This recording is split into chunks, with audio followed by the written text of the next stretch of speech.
desse debate, desse diálogo que vamos ter aqui hoje. E gostaria de dizer que vamos fazer uma breve apresentação, né, das palestrantes de hoje, e dizer que vocês podem ir lá no chat e fazer as perguntas, que a gente vai fazer essa seleção.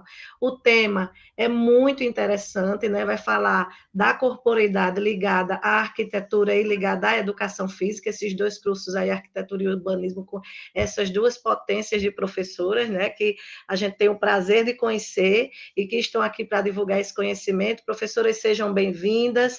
Obrigada pela oportunidade desse diálogo.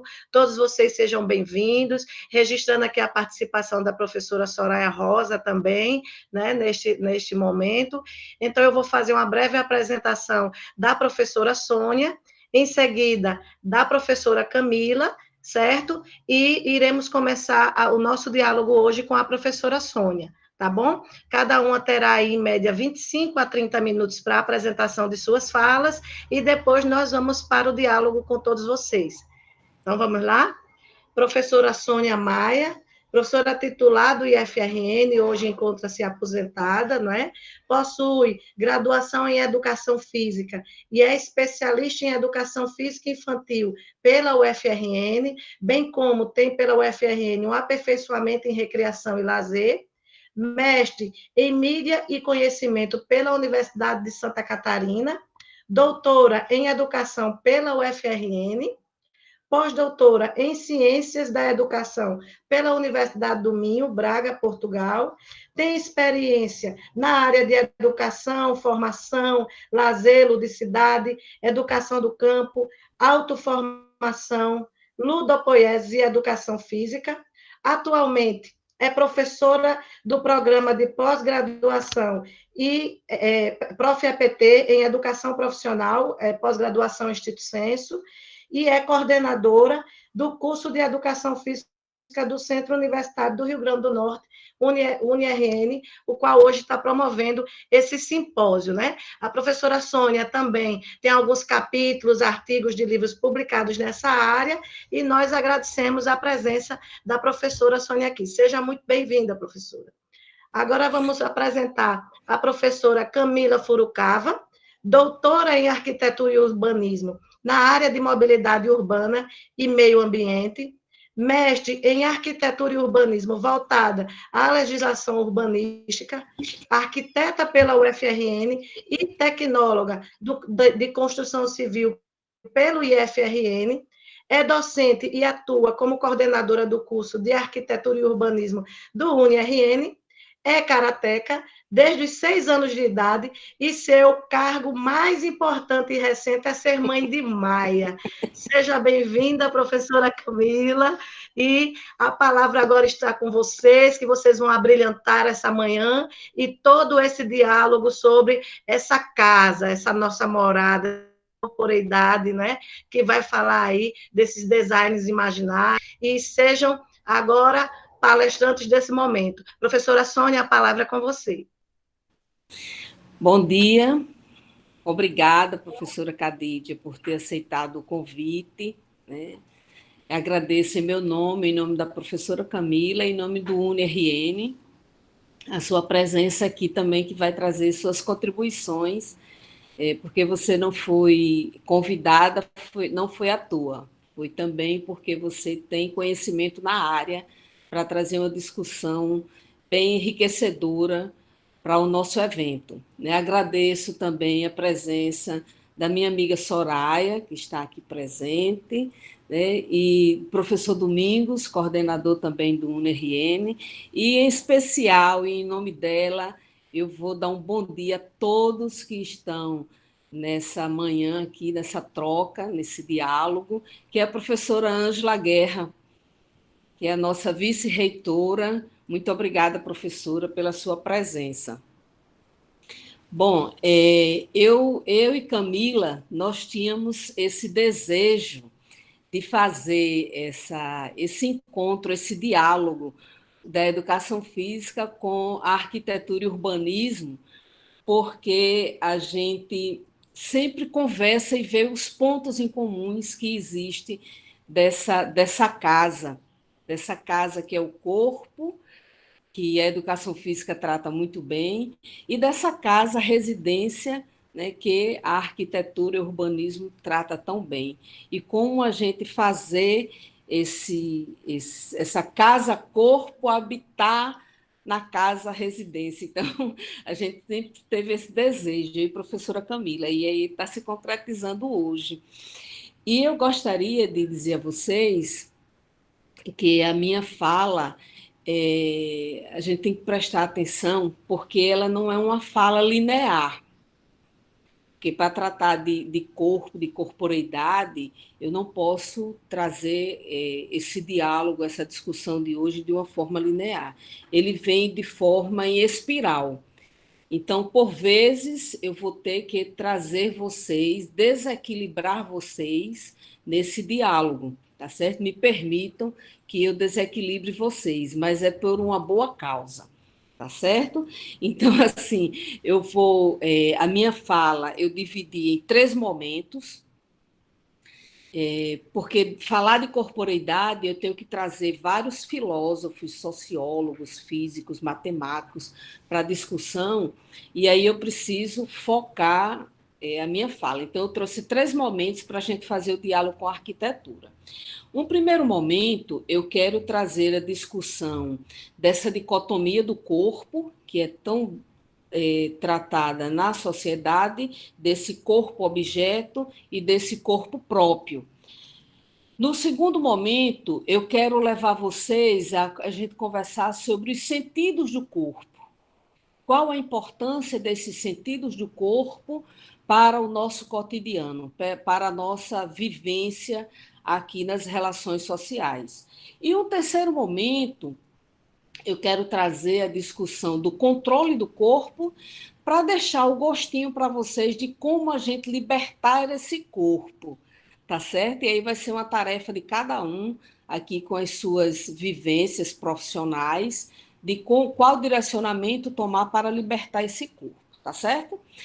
E aí vocês me permitam, de vez em quando eu vou tomar uma água, porque eu tenho essa mania de ficar molhando a garganta, né? Já professora há mais de 30 anos, a minha garganta já não é mais a mesma quando eu era novinha, tá? Então, assim, o primeiro momento desse corpo-objeto e desse corpo próprio, né? Eu trago essa discussão porque a gente lê e escuta muito de dizer assim, agora é o meu corpo. Não, agora eu preciso da minha mente. Como se corpo e mente fossem coisas separadas. Né? E aí, de onde vem essa fala? Essa fala ela vem da corrente racionalista, desde o século XVI, XVII, com René Descartes, com esse pensamento cartesiano de ver o corpo. Tá certo? Então, veja bem, algo que é dito até hoje, nos dias atuais, são coisas que se reportavam há muito tempo atrás. Então, não cabe mais a gente fazer essa dicotomia desse corpo, de tratar esse corpo como um corpo-objeto. Tá certo? Então, assim, a gente precisa fazer com que esse corpo ele tenha um diálogo mais da corporeidade, porque quando você trata desse corpo sujeito, onde você separa o corpo e a alma, como se o corpo dissesse, falasse só do físico e a alma falasse sobre do psíquico, do pensante. Né? E aí eu faço um convite a vocês agora a gente a discutir esse corpo agora, o que a gente chama de corpo próprio, que já vem a discussão que vocês conhecem, por demais conhecido, Merleau-Ponty. Essa denominação do corpo próprio a gente vê na fenomenologia da percepção tão bem tratada por Merleau-Ponty. Né? Mas eu também, antes de Merleau-Ponty, eu queria trazer também Jean-Jacques Rousseau. Né? Rousseau, no século XVIII, ele já apontava as necessidades de trazer a paixão para esse corpo. Né? Que esse corpo, apontando que esse corpo tem sensibilidade, ele tem sentimentos e ele tem paixão. Então, a gente precisa se apaixonar sempre pela vida, para que esse meu corpo próprio, ele precise aflorar, tá certo? E aí, nesse pensamento que Merleau-Ponty traz a reabilitação do corpo para o sensível. Tá? Nunca esqueçam disso. Nem a turma da arquitetura, da psicologia, da educação física.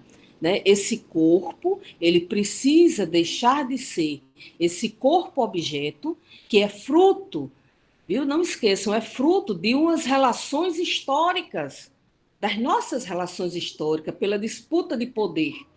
E aí é como se esse corpo vivesse sem pensamento, tá? Mas aí a gente traz o convite desse corpo próprio, tão bem tratado pela fenomenologia da percepção de Merleau-Ponty, para que a gente reabilite o sensível desse corpo para as nossas ações humanas. Isso é de suma importância. E eu vejo também que nós estamos no UniRN com momentos muito propícios para isso. Quem assistiu à fala do reitor no início desse simpósio percebeu e ouviu, na verdade, os princípios da educação tratada pelo UniRN, onde ele traz toda essa presença da diversidade, a presença da cultura, a presença e a inscrição desse corpo na universidade, que é muito importante quando a gente faz a matrícula na universidade, que a gente pense na universidade, que escreva também o meu corpo nos processos de formação, tá certo? Bom, eu vou para o segundo momento. E aí, nesse segundo momento, eu trago para vocês refletirem profundamente sobre os 5 sentidos que nós temos. Eu digo a vocês, eu ouso dizer a vocês que eu só vou ter uma corporeidade viva nas minhas relações sociais, no meu viver cotidiano, se eu aperfeiçoar, se eu exercitar os meus 5 sentidos. Tá certo? Então, esses 5 sentidos, eles precisam ser exercitados para se ter uma harmonia corporal, tá certo? Então, essa minha casa corporal, ela precisa dessa harmonia desses 5 sentidos. E aí, trazendo um pouco, vou me ousar aqui, viu, Camila? Trazendo para a arquitetura, quem vai fazer o design arquitetônico também tem que pensar que ali vão morar pessoas que precisam ter corporeidades vivas e que precisam desfrutar desses 5 sentidos dentro daquela sua residência, da casa morada, né, da casa física morada, tá certo? E aí eu digo assim, que esses sentidos, esses 5 sentidos, eles precisam ser tatuados no corpo. Por que, professor, eles precisam ser tatuados no meu corpo? Por várias questões. Uma delas, o corpo ele tem memória. Quando você vai tatuar esse tato, essa audição, esse olfato, esse paladar, essa visão no seu corpo, ele vai ficar na memória do seu corpo, porque você vai precisar disso. E eu vou citar alguns exemplos, tá? Para isso. E aí, ele precisa ser tatuado para quê? Para que eu possa, quando for exigida nas minhas relações sociais, o meu corpo possa responder satisfatoriamente. Tá certo? E aí eu discuto aqui com vocês, eu trago assim na memória de vocês a importância dessa tatuagem que fica na memória corporal quando a pessoa tem um membro amputado. Quem é aqui da educação física que já estudou a questão do membro fantasma? Né? Quando você tem um membro amputado, por muito tempo, não é pouco, por muito tempo, você ainda sente esse membro fantasma. Por quê? Porque esses sentidos, eles foram tatuados no seu corpo. Tá certo? Então, gravem isso. É importante se tatuar, porque o meu corpo tem memória. E eu vou precisar dessa memória corporal durante a minha vida. Tá certo? Então, eu preciso também compreender que o meu corpo ele tem uma metamorfose. Ele passa por transformações. Né? Então, o lugar que eu habito, ele precisa ser pensado num lugar em que eu possa usufruir, ser exercitado esses sentidos, os 5 sentidos. É um lugar em que eu possa ter uma projeção longitudinal dessa metamorfose do meu corpo, tá? Porque se hoje eu consigo me locomover bem na minha residência, mas daqui a 20, 30 anos, que residência é essa que vai estar adaptada a esse meu corpo que sofreu essas metamorfoses, né? Para a gente pensar. E aí, com esses 5 sentidos, eu gostaria de trazer algo que eu li esses dias sobre Freud, né? Teve um dramaturgo que perguntou a Freud: suas descobertas são tão importantes como ninguém pensou nelas antes. Aí Freud respondeu bem assim: eu não, eu não as descobri. Os poetas sempre souberam dessas coisas. E por que eu achei tão importante esse exemplo? Porque quando os meus sentidos eles são aguçados, eles abrem portas para o diálogo com o mundo, ou seja, o meu corpo agora, a minha corporeidade, ela está aberta a esse convívio com o mundo. E quando eu abro o meu corpo para o mundo, eu também recebo várias energias, porque nós somos dotados de energias, né? E aí, nessa troca, nesse diálogo da minha corporeidade com o mundo, eu fico aberto também às intuições. E é isso que Freud queria dizer com essa fala dele, né? Que o corpo ele precisa estar aberto a essas intuições para que eu possa fluir, para que eu possa agora me posicionar diante do mundo, porque agora eu estou trazendo a minha essência, eu estou mexendo com a minha essência, através desses sentidos que foram tatuados no meu corpo agora se tornou mais sensível, eu agora consigo fluir melhor, porque eu faço reflexões melhores sobre a vida e sobre o mundo, e as intuições elas vão chegar porque eu estou aberta a esse diálogo, a minha corporeidade ela está viva em contato com o mundo, e aí eu vou trabalhar essa minha essência.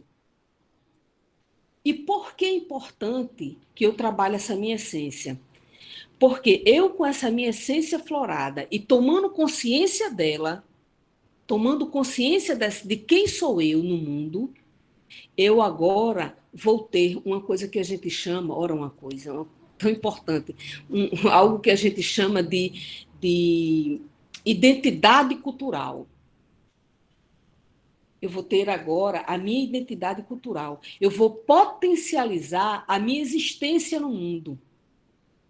E isso vem várias outras palavrinhas, como autonomia, como liberdade, como posicionamento social, como empoderamento. Eu só vou ser uma pessoa empoderada socialmente se eu tiver esses 5 sentidos tatuados, eu ter consciência da minha essência, potencializar a minha essência, saber quem eu sou diante do mundo.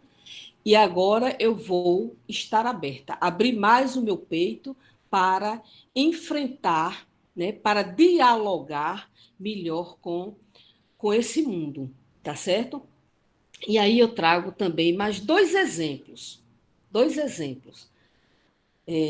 para a gente dialogar sobre essa discussão que vocês percebam que ela é em forma de espiral, né?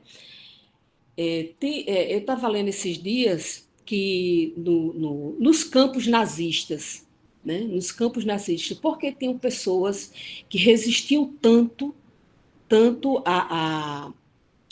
ao desmonte, né, digamos assim, emocional que se vivia nos campos nazistas. Porque essas pessoas que resistiam tanto eram as pessoas que tinham essa potencialidade da sua essência, sabe? A potencialidade da sua existência, ou seja, são pessoas que conseguiam se concentrar melhor para sair melhor das dificuldades enfrentadas. Esse é um exemplo que eu li por esses dias. E um outro exemplo que eu trago é de um grande amigo meu que enfrentou agora o Covid. Gente, ele chegou a ter 90% do seu pulmão comprometido. 90%. Ele é médico e o colega disse para ele que iam entubá-lo. E ele chegou e disse que não, que desse uma chance a ele a fazer alguns exercícios. Ele ia se concentrar para esses exercícios. E aí, ele, com 90% do pulmão comprometido, fez alguns exercícios que eu não sei ainda quais foram, preciso conversar com ele. Mas, com certeza, neste momento, ele tinha tatuado esses sentidos, ele tinha, com certeza, potencializado a sua essência, potencializado a sua existência. E aí, ele não foi entubado, ele se exercitou, entrou no processo introspectivo, se exercitou e conseguiu vencer o Covid. Hoje ele fez novos exames e deu negativo. Agora eu digo a vocês, é fácil de fazer isso? É não. Não é fácil. Sabe por quê? Porque é uma trajetória de vida, é uma construção dessa sua corporeidade. Porque nós viemos aqui para essa terra para viver bem. Mas para eu viver bem, eu tenho que me conhecer. Eu tenho que inicialmente romper com o que foi me ensinado durante muito tempo, desse corpo que é adestrado, dessas questões que são manipuladas no meu corpo, para que eu seja livre, para que eu me reconheça como corporeidade, para que eu me reconheça dotada de sentimentos, de emoções, e para que eu consiga ver as minhas potencialidades. Tá? E aí é importante essa discussão, por quê? Junto com a arquitetura. Porque a arquitetura vai me proporcionar um ambiente favorável para que eu consiga aflorar esses meus sentidos, tá certo? Vou para o terceiro momento, que eu já estou vendo aqui o meu tempo, né? Depois a gente pode discutir mais sobre isso. O terceiro momento, que é sobre a questão do controle do corpo e da liberação desse corpo. Aí eu digo a vocês, poxa vida, o primeiro controle que a gente tem do corpo é a escola. A escola que poderia ser um lugar de libertação do corpo é um lugar que controla o corpo. Por quê? Porque foi dito há muito tempo atrás, e a escola não conseguiu evoluir, que o corpo para aprender, o corpo aprendente, é aquele corpo que é imóvel. É aquele corpo que tem que ficar um atrás do outro, um vendo as costas do outro, não conseguindo enxergar o outro nesse processo de formação, e que precisa estar silenciado. Olha que equívoco que essa escola tem. E aí eu trago uma reflexão aqui com a arquitetura.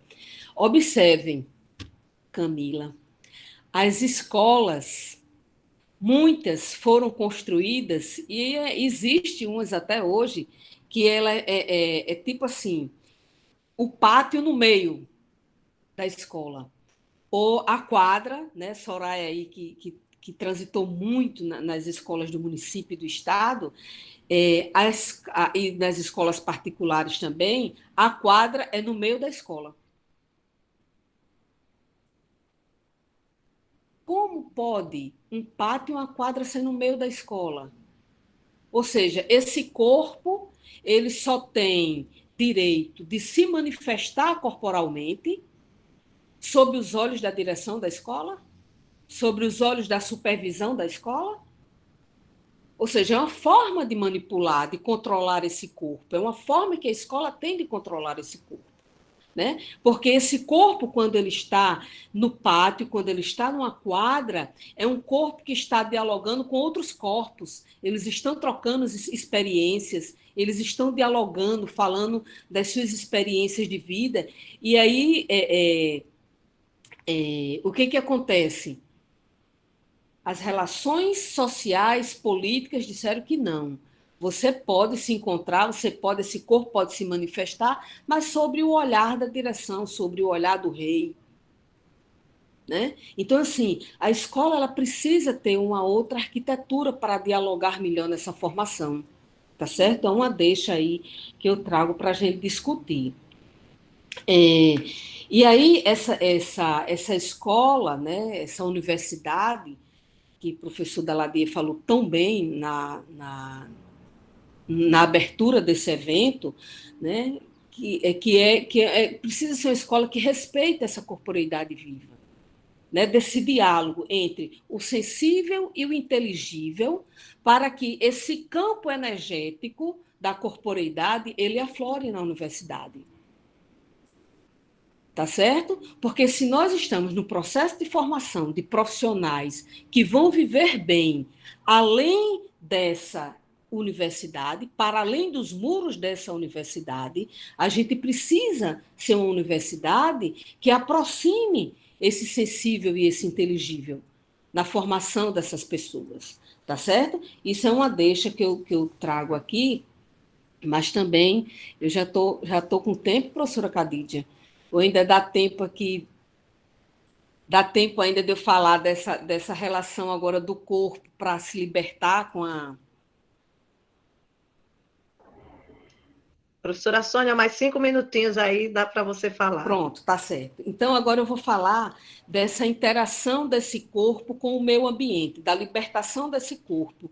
E aí eu trago um autor francês que é Edgar Morin, o autor da Complexidade. Professora Ângela, que está aí, conhece muito bem o Edgar Morin, inclusive já veio várias vezes aqui em Natal. Né? E o Edgar Morin, ele fala desse conhecimento que, que deve ser tratado numa perspectiva dialógica. Né? Então, que perspectiva dialógica é essa? É que esse corpo que está aqui, que somos todos nós, né, dessa corporeidade viva, ele se refaça a todo momento no processo de interação com o meio ambiente. Então, ao mesmo tempo que Sônia está aqui, Sônia também é meio ambiente. Então, essa interação do corpo com o meio ambiente, que o corpo também é meio ambiente, é o que ele fala da relação dialógica. Gente, e é tão importante essa relação dialógica, por quê? Porque eu saio daqui, eu vou ao mundo, né? Hoje eu estou aqui nessa conversa com vocês. Aí depois eu saio daqui, vou conversar com outras pessoas, né? Quando eu sair daqui, eu vou conversar com outras pessoas. E aí, vamos dizer que eu vou e socializo o que eu discuti aqui com vocês. E as pessoas vão no dialogar, que é bem tratado por Maturana, né? No dialogar, eles vão fazer, Sônia, e assim, isso, e aquilo. E esse dialogar, ele vai retroalimentar a minha fala de hoje aqui. Talvez, com certeza, se eu fizer essa fala amanhã, se esse mesmo diálogo for feito amanhã, eu já vou trazer de outra forma. Por quê? Porque eu recebi agora esse feedback de pessoas com quem eu vou conversar hoje.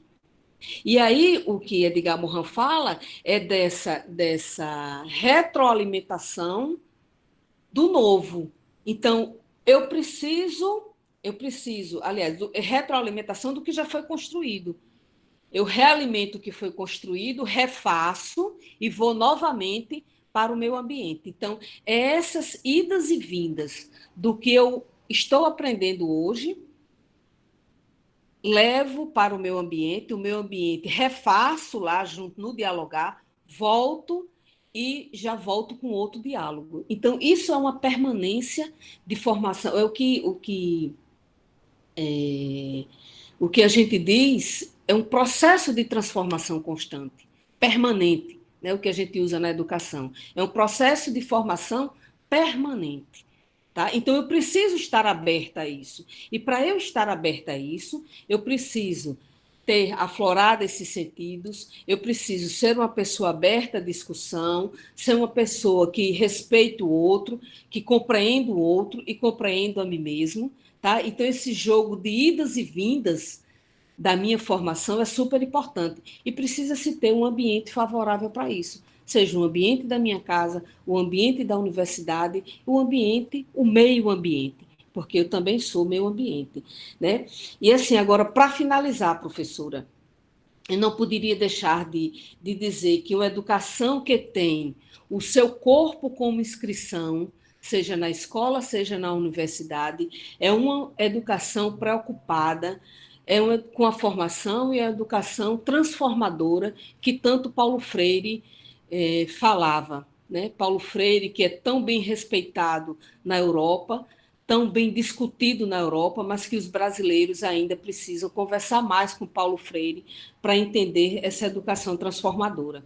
E aí, agora, para finalizar mesmo, de vez, eu queria dizer assim, que é importante que o corpo no mundo seja sujeito de sua história, para não se tornar um corpo incapaz de refletir sobre si mesmo.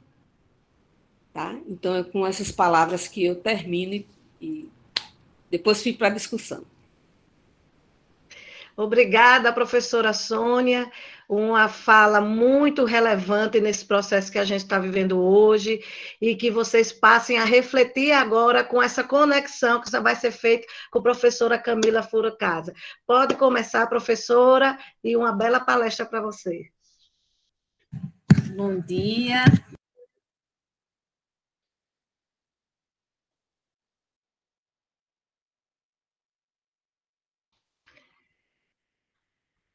Professora, seu áudio não está funcionando.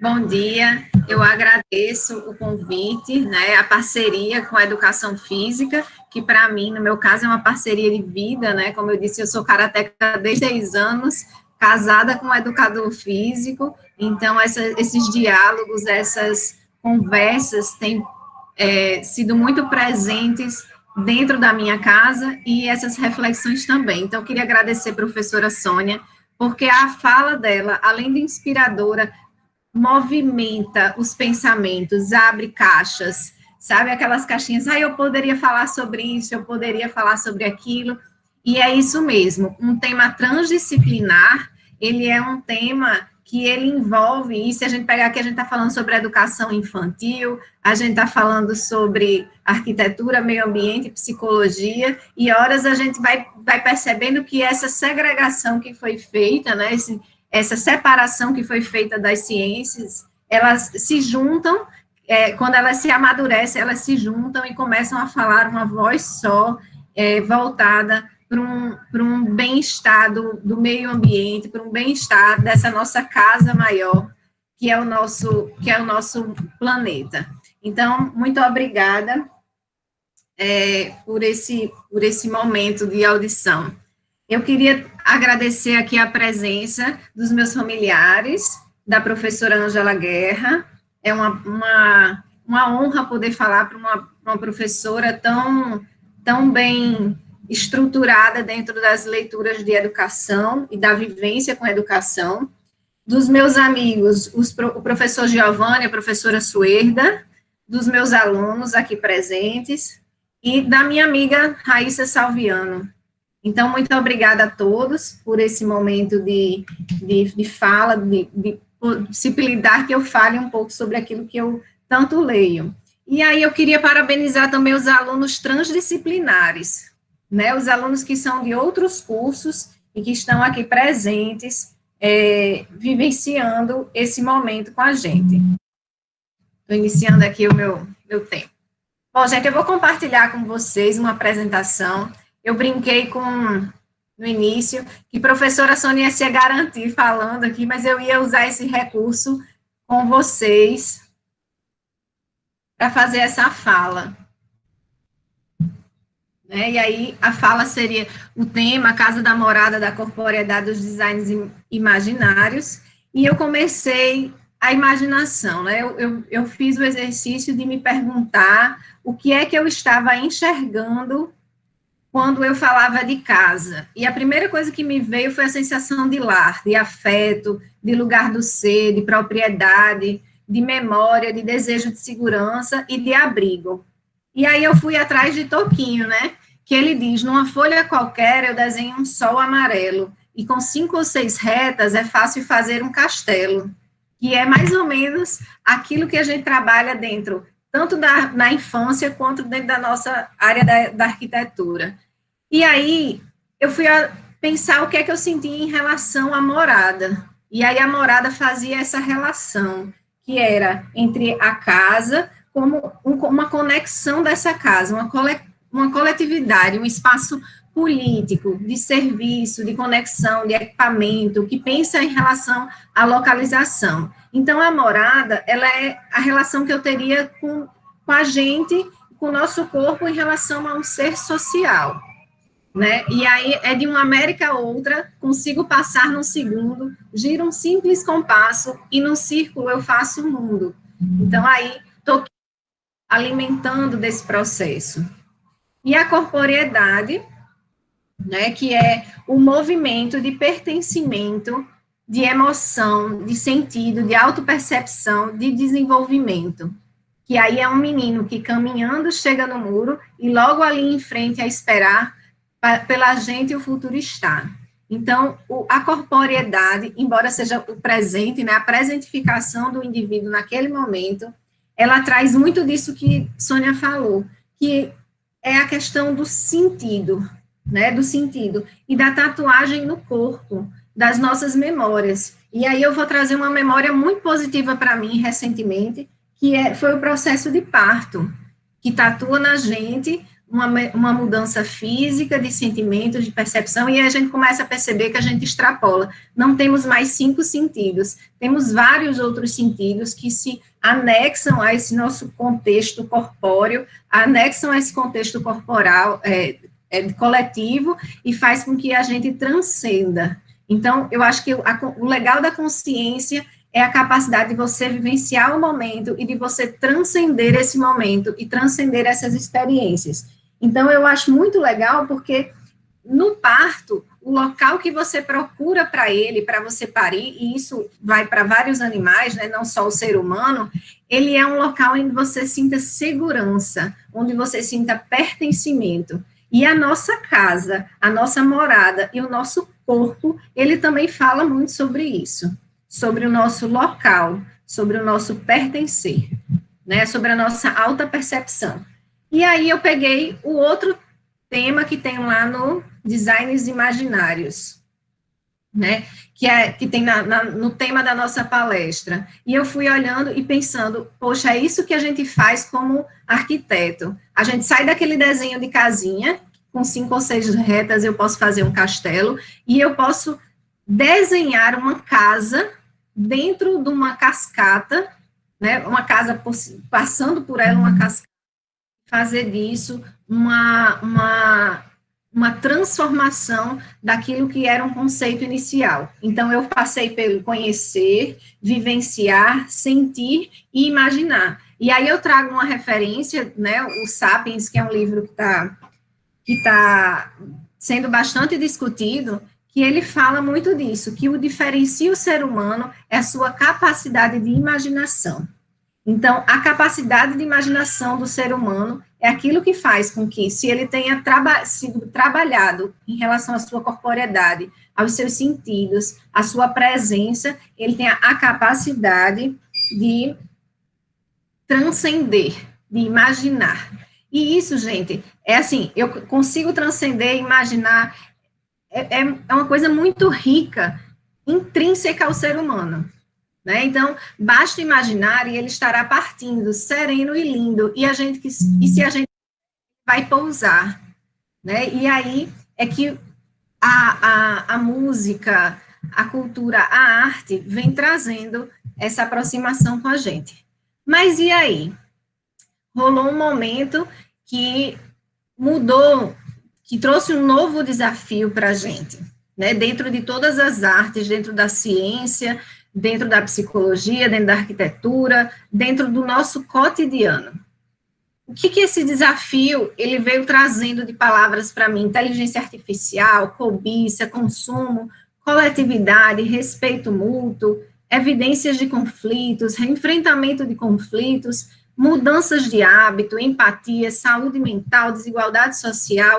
Então, como a gente pode perceber, sempre a gente vai ter um contexto muito amplo de questões que são pertinentes ao indivíduo, mas que também vão trabalhar essa questão de coletividade. E aí, isso vai estar muito evidenciado, tanto dentro das nossas casas, como a forma com que nós nos percebemos em relação a ela, como fora das nossas casas. E aí, a gente começa a evidenciar alguns desafios, alguns problemas que a gente já enfrentava, mas que, por muitas razões, ficavam ali à margem. Não eram tão visíveis. E aí, quando chega o coronavírus, a gente começa a estampar esses problemas na nossa cara. Então, a gente começa a ter necessidades de acompanhamento psicológico, a gente começa a ter necessidades de cuidar bem da nossa saúde, a gente começa a ter da saúde de maneira geral, seja ela psicológica, física, mental, espiritual. Então, a gente precisa começar esses destaques, eles nos dão alertas, é como uma febre no corpo, né? A febre no corpo, ela é um alerta, ela não é a doença, ela é o alerta de que alguma coisa diferente está acontecendo. E o que acontece com a febre no corpo? O sistema imunológico vem para trabalhar. Então, o que ele faz? Ele aumenta a temperatura do corpo para matar vírus e bactérias. Então, o nosso sistema corporal, ele é muito inteligente, e ele funciona de várias formas. A mesma coisa aconteceu agora com a evidência desse item, que é o vírus, numa relação de saúde individual e de saúde coletiva. Mas ele evidencia também que a saúde, ela é transdisciplinar a todas as áreas, e a arquitetura não ficaria distante disso. A educação física não ficaria distante disso. Então, eu tenho aí, por exemplo, o coronavírus sendo um desafio, porque o déficit habitacional, ele é um obstáculo para o isolamento vertical, né? E aí, a gente vai ter, por exemplo, a falta de água em Natal, que nos preocupa, a falta de organização, porque agora, por exemplo, nós estamos num período de bastante chuva, mas a gente sabe que a natureza é cíclica, então a gente vai ter bastante chuva e depois a gente vai ter períodos de menos chuva, e isso vai fazer com que, se a gente souber utilizar recursos naturais com mais eficiência, a gente consiga melhorar a nossa forma de viver e ter mais saúde dentro das nossas cidades.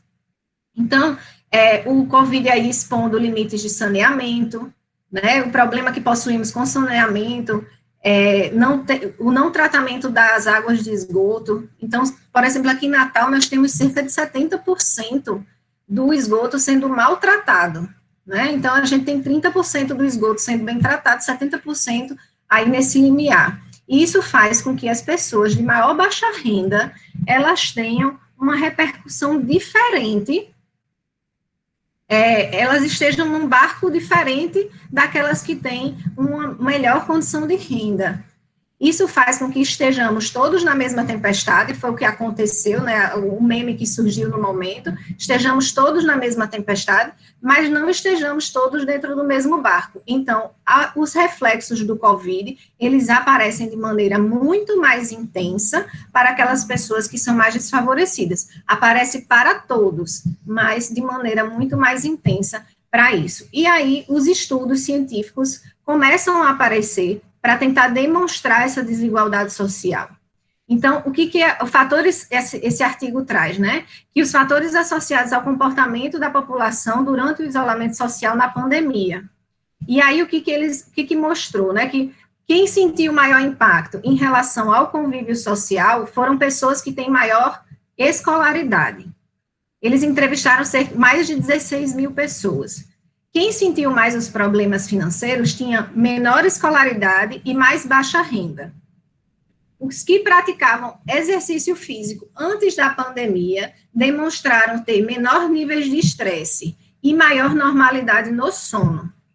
E pessoas que refletiam residir em piores condições de habitabilidade informaram ter menor disponibilidade em permanecer isoladas. Ou seja, se a nossa habitação ela não nos permite vivenciar esse momento com saúde, a probabilidade da gente assumir isso como um ponto real de vou ficar em casa, vou diminuir minhas saídas, ela diminui muito.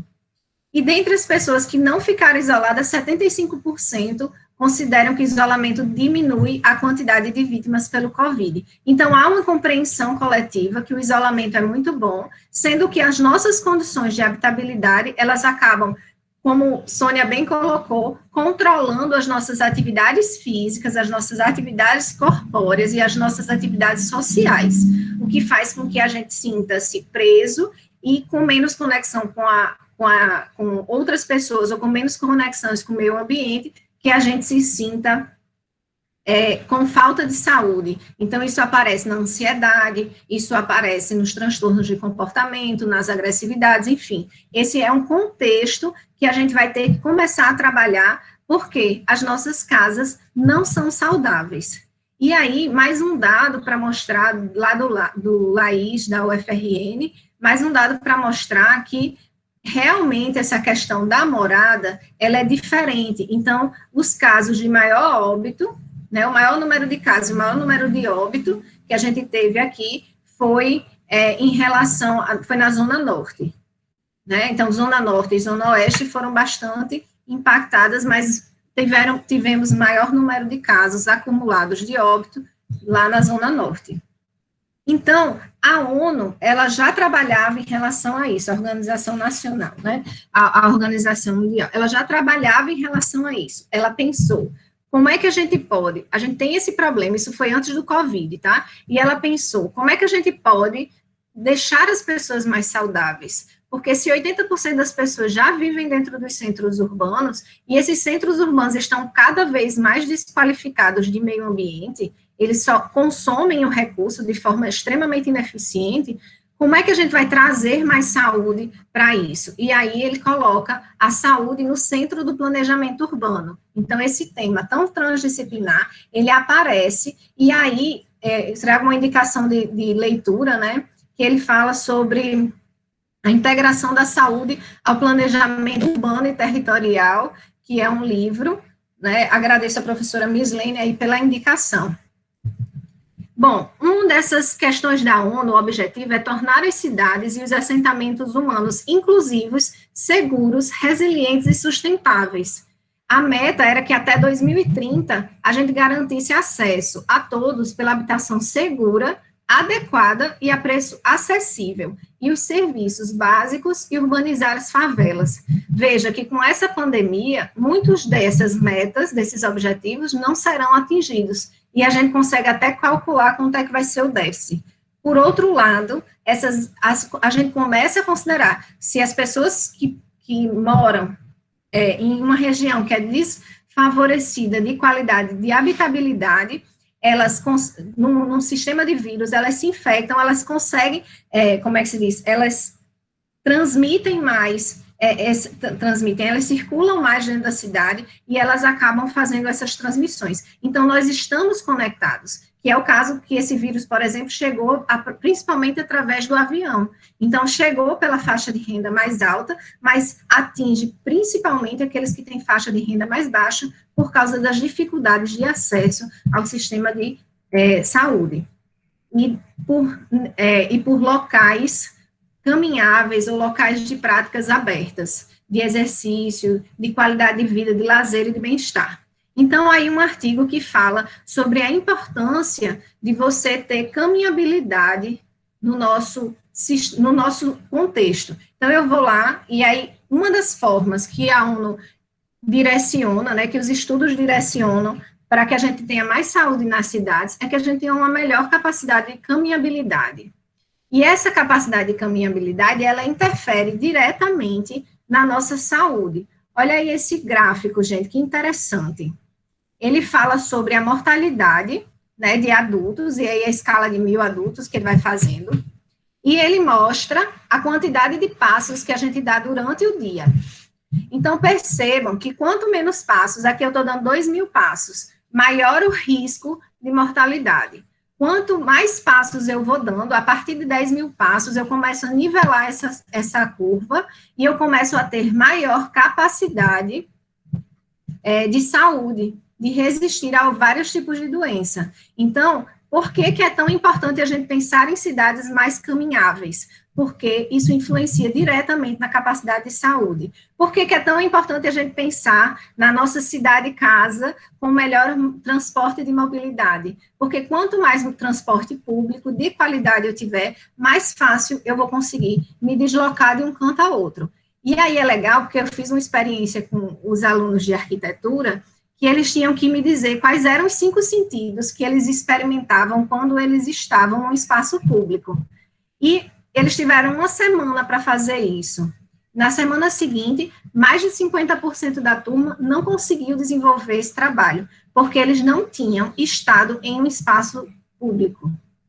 Né? E o que significa isso? Significa que ele entrou no carro dentro da garagem, saiu do carro dentro de outra garagem, e esse foi o deslocamento dele. Então, ele não conseguiu perceber, caminhar ou vivenciar os espaços públicos. E isso é um problema. Por quê? Se nós temos unidades habitacionais cada vez menores, né, cada vez menos trabalhadas nessa questão da movimentação do corpo, da expressão corporal, isso faz com que a gente cada vez mais tenha um comportamento sedentário, e esse comportamento sedentário, ele influencia sim no risco que a gente tem em relação à saúde.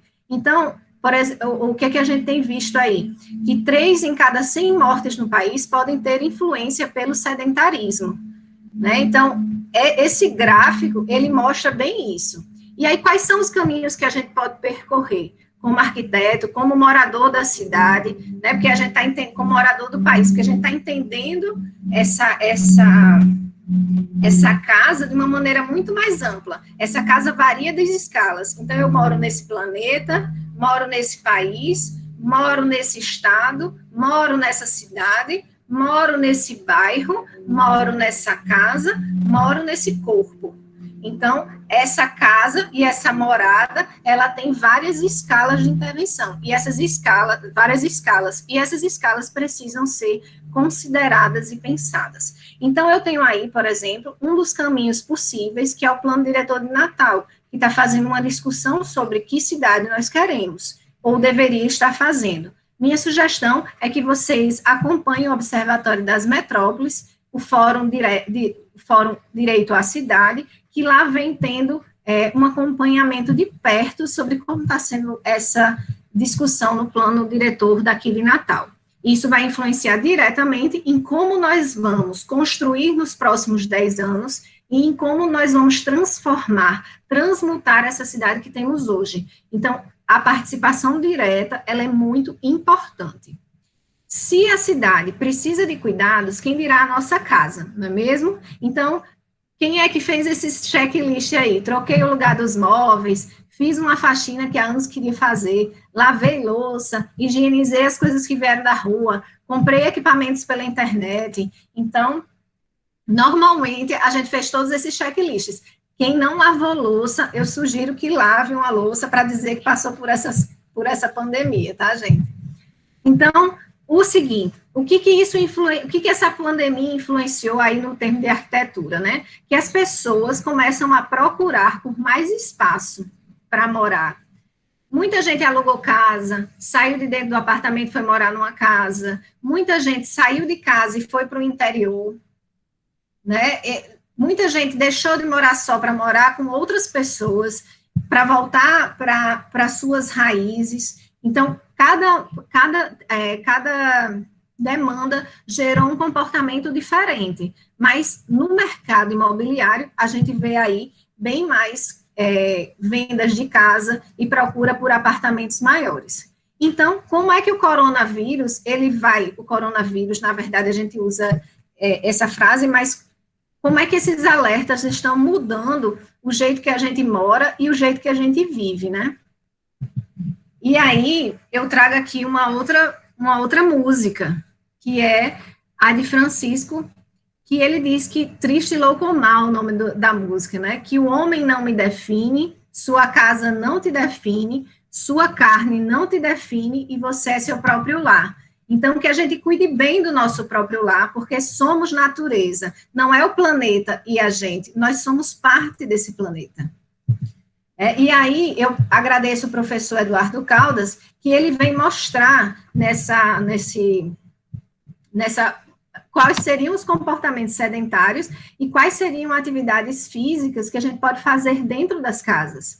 Então, as atividades domésticas, elas são as primeiras, que são muito legais de serem feitas, porque elas movimentam a gente em de várias formas. As atividades aeróbicas, que aí a gente pode usar os recursos de televisão para fazer dança em casa, caminhadas, para ter uma interatividade com o nosso professor, educador físico, as atividades resistidas, né, e aí principalmente essas, precisam de um acompanhamento mais personalizado, e as atividades de relaxamento. Então, por exemplo, teve estudos que mostraram que você botar o pé dentro de uma banheira de água quente, dentro de uma bacia de água quente, faz com que você melhore todo o sistema de circulação daquela perna. Então, se a gente fica muito tempo sentado, esses confortos que a gente pode trazer para nós mesmos, esses carinhos que a gente pode trazer para nós mesmos são muito importantes.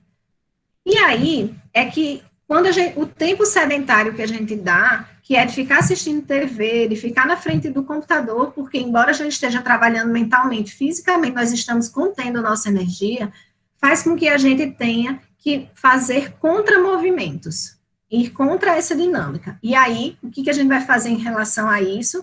Você pode movimentar os pés enquanto você está fazendo, você pode fazer breaks durante o seu trabalho, então você vai dizer assim, a minha concentração funciona por 30 minutos, então a cada 30 minutos você sai, se levanta e pega um copo de água, daqui a 30 minutos você vai ao banheiro, e assim por diante. Então você coloca coisas que você gosta de fazer, ou que você consegue limpar a sua mente, para intercalar dentro do momento que você está sentado. E aí, o Psicofísio vem trazer, o grupo lá de pesquisa da universidade, vem trazer que qualquer movimento vale. Então, eu peguei esse slide lá com eles, e aí a caminhada, brincar com criança, quando a gente coloca o que faz com que a gente se movimente mais, é a brincadeira, a interação entre os membros da família, fazer atividades domésticas, aumenta muito a nossa capacidade, a nossa frequência. E eu tenho aqui, já quase encerrando minha fala, 2 livros que eu gosto muito, meus alunos sabem, O Poder do Hábito e Os Mini Hábitos, porque a gente vai trabalhar com deixas, rotinas e recompensas. Então, eu vou ter na minha rotina, se eu deixar deixas positivas dentro da casa, eu favoreço com a rotina e eu tenho que me dar recompensa, porque eu tenho que parar de me dar castigos. Então, eu não estou de castigo dentro de casa, eu estou dentro do meu lar, eu estou dentro do meu abrigo, eu estou dentro do meu lugar de acolhimento.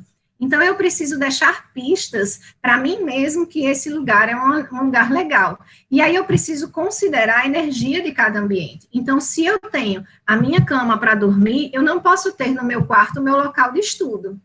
Ou eu posso ter, desde que eu crie dentro do meu quarto uma separação entre a minha cama e a minha mesa de trabalho. Esses pequenos caminhos que eu vou fazendo, eles vão trazendo a energia de concentração para o estudo e a energia de concentração para o relaxamento, que é dormir. Então, não se coloquem no objetivo, não se coloquem de castigo, se coloquem no lugar de conforto. Então, o objetivo é tornar o movimento natural. E como isso acontece dentro da minha casa ou dentro do meu projeto arquitetônico, né? E aí, eu trago algumas filosofias japonesas. E o Enzo, ele é o vazio. Nós temos uma inabilidade de lidar com o vazio, né? Então, o Enzo, ele vem me garantir que eu considere o vazio dentro dos meus projetos arquitetônicos. Considere o vazio dentro da minha casa. Se todo lugar ele é cheio de informações, eu não me permito transcender o que é aquele espaço, porque ele já está ali com aquelas energias, com aquele objetivo e com aquela meta. Então, limpem, tirem aquilo que não lhe serve mais. E o imperfeito, né? A relação que a gente tem com a casa é que ela tem que ser sempre perfeita, que a construção ela tem que estar finalizada, que o projeto ele tem que ser aquilo e pronto. E quando a gente trabalha com a leitura do imperfeito, né, quando a gente traz o imperfeito para dentro do projeto, para dentro das nossas casas, a gente lida melhor com o conceito de impermanência, né, que a gente não tem o perfeito tudo, e o perfeito em tudo ele é bem monótono. O sutil, né, que aí é a linguagem do simples, do discreto. E aí ele traz essa necessidade que a gente tem de conter esses adornos, essas extravagâncias, não no corpo, nos espaços, certo? E aquela transformação que a gente está falando. Se em algum momento você está sentindo necessidade de expor, de extravasar, e seu espaço precisa ser colorido, precisa ter muitas informações, permita que o seu espaço seja isso. Né, possibilite que o seu espaço seja isso, mas que ele seja um processo de transformação, e que aquilo, quando for se acalmando dentro do seu ser, se acalme dentro do seu espaço também. Né? O misterioso. Se tudo fica muito óbvio, fica meio chato. Então, dentro da nossa casa, dentro do nosso projeto, a gente precisa trazer essa sensação de mistério e de acolhimento depois da descoberta. A disciplina e a ética. Esses são dois que eu gosto muito, porque a ética e a disciplina, elas tornam as coisas mais atraentes e mais possíveis também de serem realizadas. Então, a gente trabalha com a originalidade e com a singularidade quando a gente trabalha com ética. E aí, para fechar minha fala, né, já nos meus 26 minutos, e o futuro é uma astronave que tentamos pilotar, mas não tem tempo nem piedade, nem tem hora de chegar. Sem pedir licença, muda a nossa vida e depois convida a rir ou chorar. Nessa estrada, não nos cabe conhecer ou ver o que virá. O fim dela ninguém sabe, bem ao certo onde vai dar. Vamos todos numa linda passarela de uma aquarela que um dia, enfim, descolorirá. Então, temos começo, meio e fim, e é importante terminar as coisas. E aí a minha mensagem é que essa pandemia vai passar, que a gente pode respirar, aprender com o processo e recomeçar o movimento, seja ele do corpo ou da casa. Obrigada.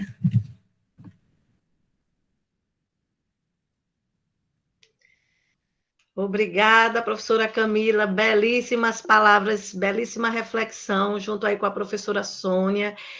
A gente aqui colocou para algumas pessoas fazerem perguntas, né, no chat, ainda não obtivemos nenhuma pergunta, na realidade as pessoas estão encantadas com a fala, estão fazendo momentos de reflexão, né, estão elogiando a fala das duas professoras, as colocações feitas aqui, e é muito interessante quando a gente percebe, né, que os dois temas se coadunam, né, essa casa que a gente precisa construir, né? Eu me lembro de um termo que meu tio usava e dizia assim, nós construímos muitas favelas, né, dentro do nosso corpo, favela no sentido da estrutura mesmo, da arquitetura, de ser constituída sem um planejamento, aquelas casinhas uma em cima da outra, e a gente vai acumulando esses conhecimentos, vai acumulando essas experiências sem ter esse equilíbrio, sem ter essa reflexão que vocês hoje fizeram aqui. Então, assim, eu estou muito feliz de participar como mediadora, aprendi muito, realmente foram muitas coisas positivas que vocês trouxeram. E aí eu gostaria de iniciar as perguntas, né? Que eu tenho uma pergunta para fazer para as duas professoras, e se alguém tiver, depois pode ir colocando no chat e a gente vai vendo como é que faz aí essa administração. Temos pouco tempo, mas acredito que dá para a gente fazer esse diálogo. Vocês falaram aí um pouco sobre o que eu encontrei em comum na fala de vocês duas foi o controle do corpo, né? Eu acredito muito, professora Camila, que nós somos ambiente, né? Eu tenho o meu mestrado em educação ambiental e quando a gente fala desse meio ambiente, muitas vezes a pessoa entende o meio urbano, opa, agora eu estou vivendo na cidade, opa, agora eu vou para um parque de uma unidade de conservação ambiental e vou viver o meio ambiente. E foi muito boa essa colocação que você fez de que nós somos ambiente. E a gente precisa cuidar do ambiente a partir de nós, né? E aí entra o que a professora Sônia fala dessa corporeidade que a gente precisa, né, externar, trabalhar e refletir. Então, eu encontrei na fala de vocês duas o controle do corpo, né? E principalmente esse controle desse corpo, como é que eu posso dizer? O caminhar desse corpo nesse momento agora de pandemia, nessa situação do Covid. A gente percebe que a sociedade vem tendo menos conexão com esse corpo, com essa natureza, que nossa sociedade vem caminhando para o capitalismo, para essa questão do ter e não do ser. A fala de vocês duas coadunam para a questão do ser, né? Mas pensando nessas possibilidades de crescimento do indivíduo também para esse ter, mas um ter consciente. E me faz refletir também que essa casa hoje não está saudável. Ela já não estava e hoje ela não está mais ainda. A minha pergunta é: para onde nossa casa, para onde nosso corpo está caminhando? Né? E quais alternativas? Vocês disseram algumas aí na palestra de vocês, e aí a gente vê aqui que Marcelo Santos colocou lá no chat que existe também todo um comprometimento de políticas públicas em relação a ter espaços mais saudáveis, né, mais ricos, como Sofia também caminhou, com menos riscos e mais saudáveis. Então, é um movimento social, mas esse movimento social começa a partir de nós mesmos. Então, para onde nosso corpo está caminhando e qual será o futuro dessa nossa humanidade ou dessa nossa casa diante de tantas perspectivas não saudáveis que nós estamos vivendo, que vocês apontaram aí como possibilidades que a gente poderia fazer, mas que eu escuto muitas palestras nessa pandemia que a pandemia veio para mudar a sociedade, que muitas pessoas vão mudar. E o que a gente observa é que alguns comentários bem mais negativos dizem que poucos irão mudar e que essa pandemia não vai servir de nada para o ser humano, no sentido de sua maioria não modificar a sua casa, a sua morada, os seus pensamentos. Então, eu deixo aí para vocês responderem para onde nosso corpo, a nossa casa está caminhando, se estamos nessa casa que hoje ela não se encontra saudável, já não vinha saudável, e se ela vai continuar nessa mesma perspectiva. Aí é com vocês. Pode ser uma das duas. Começar? Pode responder, Camila, se quiser. Ô, Sônia, eu gosto mais quando você começa. Tá certo. Eu acho que essa pandemia ela veio como um alerta, né? Lógico, para muitos alertas, mas esse alerta do ser, para que as pessoas hoje elas têm um momento de olhar para si mesmo, para colocar o dedo nas nossas feridas. Aonde foi que eu parei de caminhar? O que foi que eu aprendi? O que é que eu preciso aprender? Eu acho que esse é um momento de reflexão para a gente resgatar esse ser que existe em nós, né? E muitos, lógico, como você falou, muitos não estão nem aí, né? Mas esses que não estão aí é porque não não tiveram ambientes que proporcionasse a eles essas reflexões, esse desenvolvimento desses sentimentos, dessas emoções, não teve um ambiente favorável para essa relação com o meio ambiente. Então, ele se deixou à margem do seu próprio processo de formação. Tá? E isso é um grande equívoco que as pessoas têm. E que falta esses ambientes em que desse esses toques a essas pessoas, sabe? A gente esperava que a escola desse, o que a família desse, né? Esses toques. E aí, para onde nosso corpo está caminhando? Eu sou daquela que sou otimista. Eu sou otimista, sabe? Eu acredito na intuição, no acaso. Eu acho que teve muita gente se movimentando, teve muita gente se reconhecendo em sua própria casa, né? Aí entenda-se casa como família, como amigos, como você, sua casa, e também a sua morada. Né? Eu acho que teve muita gente repensando sobre isso. Acho que a professora Camila até citou aí de pessoas que estão se mudando, comprando outras casas. Né? Então, eu acredito que esse corpo ele vai encontrar um caminho, um novo caminho. Muitos vão encontrar novos caminhos, né? Diferentes caminhos, mas novos caminhos para cada um. E aí eu lembro de um diretor que eu tive, eu estava fazendo um projeto para uma ONG italiana e eu trabalhava com 20 crianças de uma favela. Eu trabalhava com mudanças de hábitos e atitudes sociais.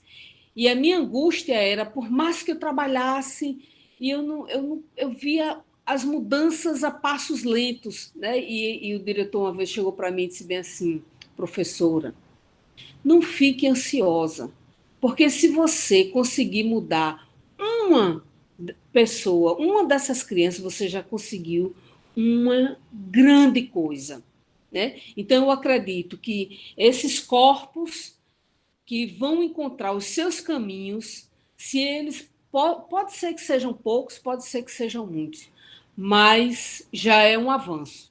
Eu acho que já é uma boa caminhada. Eu vou trazer essa resposta começando com uma leitura que eu fiz esses dias, que dentro das castas, dentro do país, do Brasil, uma pessoa que recebe abaixo de um salário mínimo hoje, ela vai demorar 9 gerações para receber R$ 2.400. 9 gerações. Então, o que eu quero dizer com isso? Que eu acho que o caminho que a gente está fazendo hoje é de voltar para a nossa essência, né? De voltar para as nossas raízes, para que a gente possa honrar as nossas histórias, mas fazer diferente. E isso passa por uma mudança de comportamento global, que vai levar, como a professora Sônia disse, embora haja a nossa ansiedade, várias gerações para acontecer. Né? E aí a gente já viu que o capitalismo, ele não funcionou. E qual vai ser o novo modelo que a gente vai adotar? Então, assim, essa transformação, ela começa, mas ela leva algumas gerações para se materializar. E a gente precisa trabalhar essa volta, essa ancestralidade da gente, para que a gente se ancore e tenha a possibilidade de viver, né, diante dessa urgência que a gente tem de mudança, mas da não mudança imediata. Então, a nossa capacidade de lidar com o inesperado e o indesejado também, em muitos aspectos. Então, eu acho que para essa mudança de comportamento, nós precisamos ficar muito alertas, né, e caminhar dentro de áreas que não são as nossas áreas, e por isso a discussão transdisciplinar ela é tão importante, porque eu sou arquiteta, mas eu preciso entender de legislação, né? Eu sou arquiteta, mas eu preciso entender de psicologia, preciso entender de educação física para desenvolver a minha prática profissional e a minha vida de uma maneira melhor. Então, eu acho que a gente precisa ficar alerta, principalmente nos campos de legislação, né, para que por onde passou um boi não passe uma boiada. Né? E aí a gente precisa reconstruir a ideia que a gente tem de sucesso e de produtividade para que a gente chegue para que a gente atinja esse objetivo. Então, o que é sucesso para você vai fazer com que a gente consiga transformar essa compreensão que a gente tem sobre o mundo. Enquanto o sucesso for ter poder sobre outras pessoas, a gente não vai conseguir fazer isso. Então, enquanto a gente tiver autoconsciência, consciência do nosso corpo, do nosso ser, a gente vai conseguindo, através das gerações, então agora não pensando mais na ancestralidade, pensando no que eu vou ser ancestral de alguém, né, no que essa minha ancestralidade vai me permitir trazer para os para a minha linhagem futura, digamos assim. Ótimo, e sinto muito satisfeita com a resposta de vocês. Eu acho que é isso mesmo, é uma construção coletiva. A gente está caminhando para os nossos, né, minutos finais, mas teve uma pergunta aqui no chat que eu não gostaria de deixar sem respostas, né, porque foi nossa única pergunta aqui. Professora, e neste momento que trazemos nosso trabalho para dentro de nossas casas, com família e nossos afazeres domésticos, como lidar? Pois isso interfere diretamente nos nossos comportamentos e na forma de interagirmos com nossa casa, nosso corpo e nossa intimidade. Ed Matias pergunta para vocês agora. E aí, já digo de antemão que a gente está fechando para perguntas, né?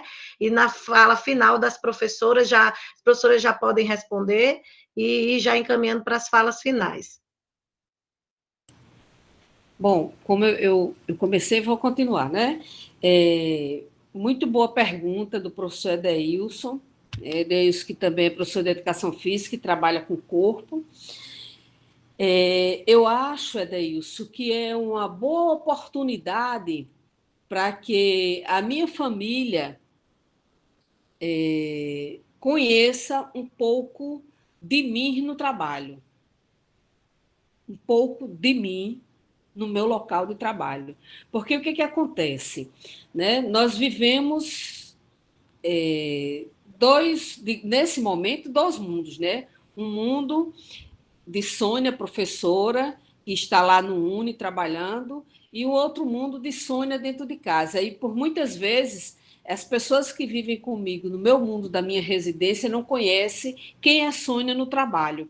E eu acho que é uma boa oportunidade, eu acho que é uma excelente oportunidade das nossas famílias nos conhecerem no trabalho, né?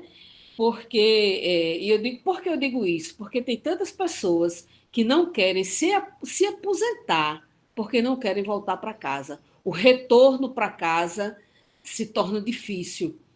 Né? E eu acho que é uma boa oportunidade da gente interagir com esses dois mundos e nos tornarmos, com certeza, mais valiosos pela nossa família, por nos conhecer melhor. É assim que eu penso. Né? Uma das saídas, uma das respostas. E nas minhas considerações finais, eu gostaria de agradecer a professora Camila, né, e agradecer a professora Cadídia pelos ensinamentos, por esse momento assim maravilhoso. Foi muito bom, muito bom. Eu me senti super confortável. Né? Agradecer também a Mariana e a turma aí da extensão pelo apoio e agradecer a todos vocês que ficaram com a gente até esse momento. Né? Eu digo a vocês que eu aprendi muito na manhã de hoje e dizer a vocês que nunca esqueçam de olhar para si. Primeiro a gente aprende a olhar para si, para depois eu olhar para o outro. Por que eu digo isso? Como é que eu vou ter um olhar carinhoso com o outro, por exemplo, se eu não tenho um olhar carinhoso comigo? Como é que eu vou ensinar os meus alunos a viverem bem com a educação física se eu não vivo bem com a educação física? Percebe como é a lógica? Então, assim, eu preciso colocar os dedos nas minhas feridas, eu preciso perceber em que é que eu preciso melhorar, em que é que eu tenho potencialidade para ensinar isso às pessoas e ensinar através das minhas ações. As ações, os reflexos das ações são excelentes ensinamentos. Né? Então, assim, eu quero dizer que olhem para si, sejam pessoas melhores, porque só assim você vai tornar o mundo cada vez melhor. tá? E principalmente nesse momento de pandemia, quando a gente botar a cara no mundo, né, botar o corpo, a corporeidade no mundo, eu preciso dizer às outras pessoas que nós precisamos construir um mundo melhor, tá certo? Então, assim, muito obrigada a vocês por essa manhã de hoje. Eu vou, eu vou aplaudir essa sua resposta, viu, Sônia? Porque realmente a pergunta de Khadija, eu acho que já direcionou a isso, mas eu acho que assim as duas estão bem afinadas. Muito obrigada, Khadija, pela condução tão sutil e delicada. Ed, eu também senti essa dificuldade no início, viu? De estar dentro de casa, ser a mãe, a que cozinha, a que lava, a que passa, e que dá de mamar, que trabalha. Enfim, eu virei todas as minhas funções ao mesmo tempo. E isso fez com que eu olhasse para o meu corpo de uma maneira diferente. Por exemplo, agora eu estava muito ansiosa por essa fala, né? Então, o que estava acontecendo no meu corpo? Meu abdômen estava contraído, a região do meu abdômen estava em contração. Por quê? Porque é como o meu corpo se prepara para reagir a alguma atitude. Então, eu precisava mandar uma mensagem no meu cérebro para dizer para ele, olha, está tudo bem você se sentir assim, não é um momento, é um momento de tensão, mas não é um momento de risco, então fique bem com você mesmo. E aí eu precisei fazer alguns exercícios de respiração, né? Respirava fundo, levava para a região em que estava contraído, porque o nosso corpo fala com a gente, fala sobre os nossos medos, sobre aquilo que a gente tem que lidar de frente, né? E a exposição, ela para mim tem nesse contexto de medo, de dificuldade de verbalização, de me apresentar em público. Então, eu fui fazendo essa mentalização e levando a respiração para onde era a região do meu corpo que estava me mostrando isso. Então, dentro da nossa casa é a mesma coisa. Os nossos filhos, as nossas relações são muito reflexo são termômetros da nossa forma de lidar conosco mesmo, né? Como a professora Sônia bem colocou.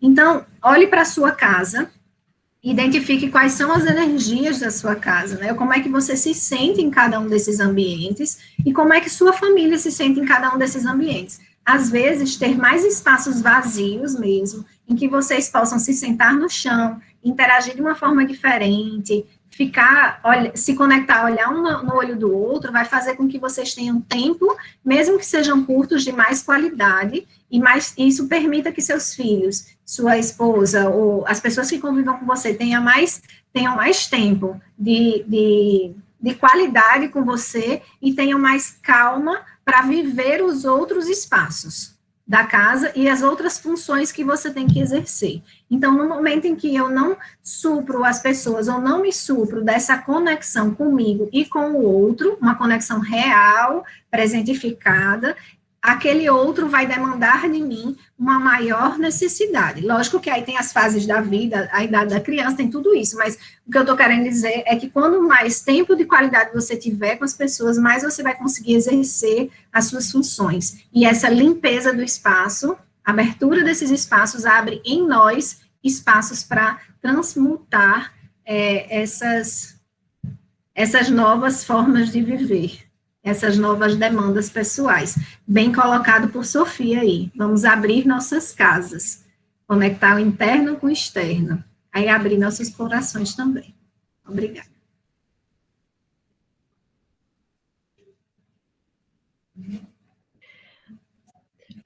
Parabéns, obrigada por essa manhã tão rica, né? Tão cheia de reflexões. E estamos encerrando e agradecendo a todos que participaram aqui, contribuíram com esse processo. E fique a reflexão, né? A nossa casa, o que fazer com a nossa casa, com a nossa morada, com o nosso corpo, nos dias atuais e futuros. Então, também o UniRN e as professoras pela essa troca, por esse diálogo maravilhoso. Um abraço, fiquem com Deus e bom dia e boa semana, bom final de semana para vocês.